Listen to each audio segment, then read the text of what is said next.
a question of duty. It was nearly 7 o'clock when Pollyanna awoke that first day after her arrival. Her windows faced the south and the west, so she could not see the sun yet, but she could see the hazy blue of the morning sky, and she knew that the day promised to be a fair one. The little room was cooler now, and the air blew in fresh and sweet. Outside, the birds were twittering joyously, and Pollyanna flew to the window to talk to them. She saw then that down in the garden her aunt was already out among the rose bushes. With rapid fingers, therefore, she made herself ready to join her. Down the attic stairs sped Pollyanna, leaving both doors wide open. Through the hall, down the next flight, then bang through the front screen door and around to the garden she ran. Aunt Polly, with the bent old man, was leaning over a rose bush when Pollyanna, gurgling with delight, flung herself upon her. "Oh, Aunt Polly, I reckon I am glad this morning just to be alive." "Pollyanna," remonstrated the lady sternly, pulling herself as erect as she could with a dragging weight of 90 pounds hanging about her neck. "Is this the usual way you say good morning?" The little girl dropped to her toes and danced lightly up and down. "No, only when I love folks so, I just can't help it. I saw you from my window, Aunt Polly, and I got to thinking how you weren't a lady's aider, and you were my really, truly aunt, and you looked so good I just had to come down and hug you." The bent old man turned his back suddenly. Miss Polly attempted a frown, with not her usual success. "Pollyanna, Thomas, that will do for this morning. I think you understand about those rose bushes," she said stiffly. Then she turned and walked rapidly away. "Do you always work in the garden, Mr. Man?" asked Pollyanna interestedly. The man turned. His lips were twitching, but his eyes looked blurred as if with tears. "Yes, miss. I'm old Tom, the gardener," he answered. Timidly, but as if impelled by an irresistible force, he reached out a shaking hand and let it rest for a moment on her bright hair. "You are so like your mother, little miss. I used to know her when she was even littler than you be. You see, I used to work in the garden then."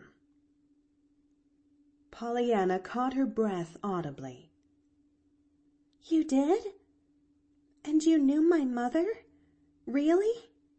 When she was just a little earth angel and not a heaven one? Oh, please tell me about her." And down plumped Pollyanna in the middle of the dirt path by the old man's side. A bell sounded from the house. The next moment Nancy was seen flying out the back door. "Miss Pollyanna, that bell means breakfast, mornin's," she panted, pulling the little girl to her feet and hurrying her back to the house. "And other times it means other meals, but it always means that you're to run like time when you hear it, no matter where you be. If you don't, well, it'll take something smarter'n we be to find anything to be glad about in that," she finished, shooing Pollyanna into the house as she would shoo an unruly chicken into a coop. Breakfast, for the first 5 minutes, was a silent meal. Then Miss Polly, her disapproving eyes following the airy wings of 2 flies darting here and there over the table, said sternly, "Nancy, where did those flies come from?" "I don't know, ma'am. There wasn't one in the kitchen." Nancy had been too excited to notice Pollyanna's upflung windows the afternoon before. "I reckon maybe they're my flies, Aunt Polly," observed Pollyanna amiably. "There were lots of them this morning having a beautiful time upstairs." Nancy left the room precipitately, though to do so she had to carry out the hot muffins she had just brought in. "Yours?" gasped Miss Polly. "What do you mean? Where did they come from?" "Why, Aunt Polly, they came from out of doors, of course, through the windows. I saw some of them come in." "You saw them? You mean you raised those windows without any screens?" "Why, yes. There weren't any screens there, Aunt Polly." Nancy at this moment came in again with the muffins. Her face was grave but very red. "Nancy," directed her mistress sharply, "you may set the muffins down and go at once to Miss Pollyanna's room and shut the windows. Shut the doors also. Later, when your morning work is done, go through every room with the spatter. See that you make a thorough search." To her niece she said, "Pollyanna, I have ordered screens for those windows. I knew, of course, that it was my duty to do that, but it seems to me that you have quite forgotten your duty." "My duty?" Pollyanna's eyes were wide with wonder. "Certainly. I know it is warm, but I consider it your duty to keep your windows closed till those screens come.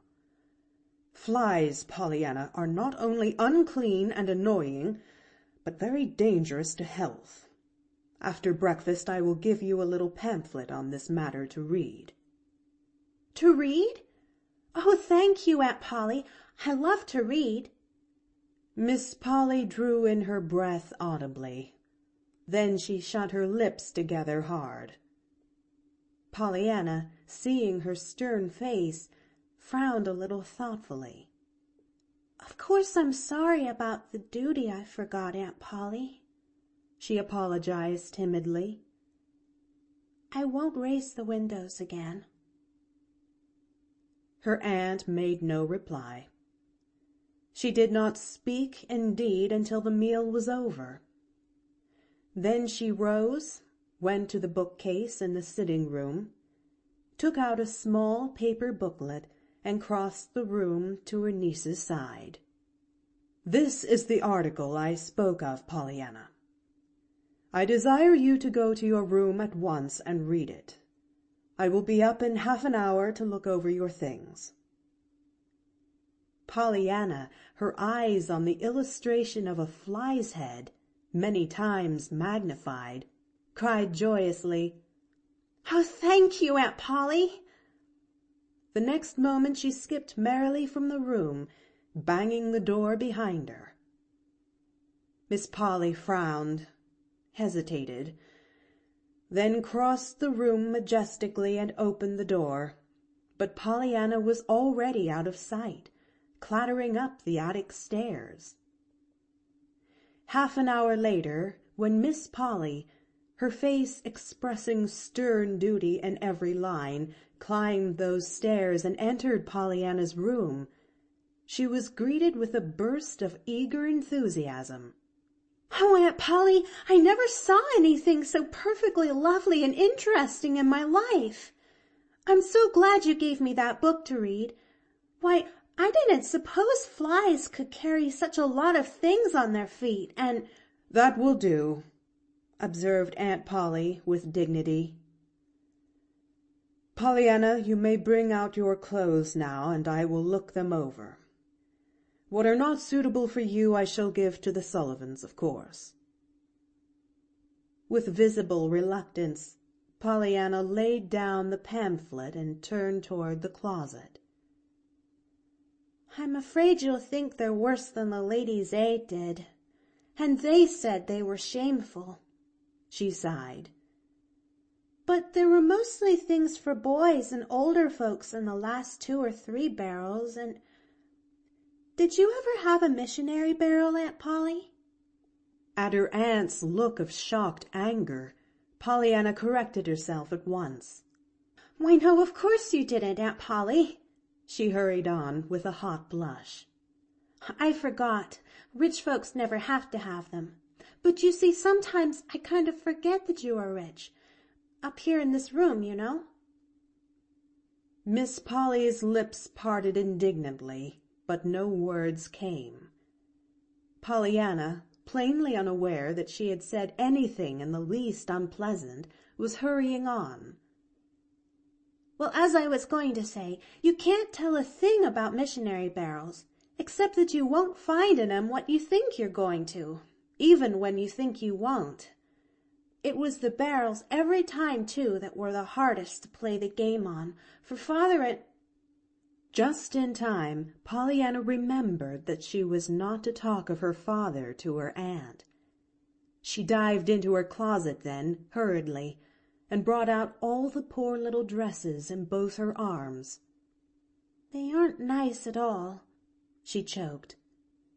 And they'd been black if it hadn't been for the red carpet for the church, but they're all I've got. With the tips of her fingers, Miss Polly turned over the conglomerate garments, so obviously made for anybody but Pollyanna.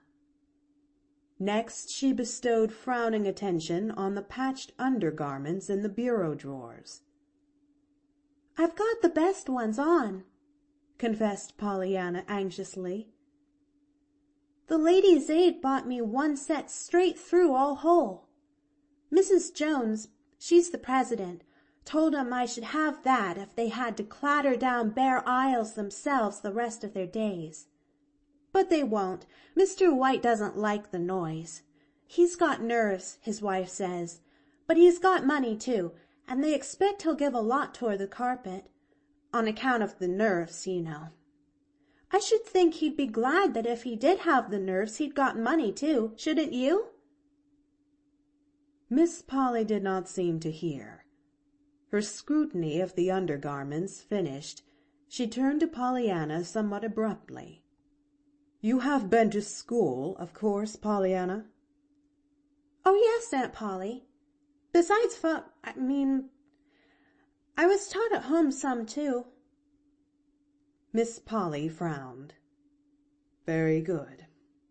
In the fall you will enter school here, of course. Mr. Hall, the principal, will doubtless settle in which grade you belong. Meanwhile, I suppose I ought to hear you read aloud half an hour each day. I love to read, but if you don't want to hear me, I'd be just glad to read to myself. Truly, Aunt Polly, and I wouldn't have to try to be glad either, for I like best to read to myself, on account of the big words, you know. I don't doubt it, rejoined Miss Polly grimly. Have you studied music? Not much.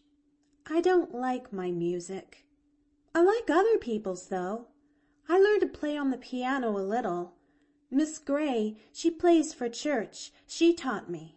But I'd just as soon let that go as not, Aunt Polly. I'd rather, truly. Very likely, observed Aunt Polly with slightly uplifted eyebrows. Nevertheless, I think it is my duty to see that you are properly instructed in at least the rudiments of music. You sew, of course? Yes, ma'am. Pollyanna sighed. The Ladies' Aid taught me that, but I had an awful time. Mrs. Jones didn't believe in holding your needle like the rest of 'em did on buttonholing, and Mrs. White thought backstitching ought to be taught you before hemming, or else the other way, and Mrs. Harriman didn't believe in putting you on patchwork ever, at all. Well, there will be no difficulty of that kind any longer, Pollyanna. I shall teach you sewing myself, of course. You do not know how to cook, I presume? Pollyanna laughed suddenly. They were just beginning to teach me that this summer, but I hadn't got far. They were more divided up on that than they were on the sewing. They were going to begin on bread, but there wasn't two of 'em that made it alike, so after arguing it all one sewing meeting, they decided to take turns at me one forenoon a week, in their own kitchens, you know. I'd only learned chocolate fudge and fig cake, though, when I had to stop. Her voice broke. Chocolate fudge and fig cake, indeed, scorned Miss Polly. I think we can remedy that very soon. She paused and thought for a minute, then went on slowly. At 9 o'clock every morning you will read aloud 1/2 hour to me. Before that you will use the time to put this room in order. Wednesday and Saturday forenoons after 9:30 you will spend with Nancy in the kitchen learning to cook. Other mornings you will sew with me. That will leave the afternoons for your music. I shall, of course, procure a teacher at once for you," she finished decisively, as she rose from her chair. Pollyanna cried out in dismay. "Oh, but Aunt Polly, you haven't left me any time at all just to live." "To live, child? What do you mean? As if you weren't living all the time." "Oh, of course I'd be breathing all the time I was doing those things, Aunt Polly, but I wouldn't be living. You breathe all the time you're asleep, but you aren't living. I mean living, doing the things you want to do, playing outdoors, reading, to myself of course, climbing hills, talking to Mr. Tom in the garden and Nancy, and finding out all about the houses and the people and everything everywhere all through the perfectly lovely streets I came through yesterday. That's what I call living, Aunt Polly. Just breathing isn't living." Miss Polly lifted her head irritably. "Pollyanna, you are the most extraordinary child. You will be allowed a proper amount of playtime, of course, but surely it seems to me, if I am willing to do my duty in seeing that you have proper care and instruction, you ought to be willing to do yours by seeing that that care and instruction are not ungratefully wasted." Pollyanna looked shocked. "Oh, Aunt Polly, as if I ever could be ungrateful. To you? Why, I love you, and you aren't even a lady's aider. You're an aunt." "Very well, then see that you don't act ungrateful," vouchsafed Miss Polly, as she turned toward the door. She had gone halfway down the stairs when a small, unsteady voice called after her. "Please, Aunt Polly, you didn't tell me which of my things you wanted to give away." Aunt Polly emitted a tired sigh, a sigh that ascended straight to Pollyanna's ears. "Oh, I forgot to tell you, Pollyanna. Timothy will drive us into town at 1:30 this afternoon. Not one of your garments is fit for my niece to wear. Certainly I should be very far from doing my duty by you if I should let you appear out in any one of them." Pollyanna sighed now. She believed she was going to hate that word, duty. "Aunt Polly, please," she called wistfully. "Isn't there any way you can be glad about all that duty business?" "What?" Miss Polly looked up in dazed surprise. Then, suddenly, with very red cheeks, she turned and swept angrily down the stairs. "Don't be impertinent, Pollyanna." In the hot little attic room, Pollyanna dropped herself on to one of the straight-backed chairs. To her, Existence loomed ahead, one endless round of duty. "I don't see really what there was impertinent about that," she sighed. "I was only asking her if she couldn't tell me something to be glad about in all that duty business." For several minutes Pollyanna sat in silence, her rueful eyes fixed on the forlorn heap of garments on the bed. Then, slowly, she rose and began to put away the dresses. "There just isn't anything to be glad about that I can see," she said aloud. "Unless it's to be glad when the duty's done." Whereupon she laughed suddenly. End of Chapter 6. Recording by The Story Girl.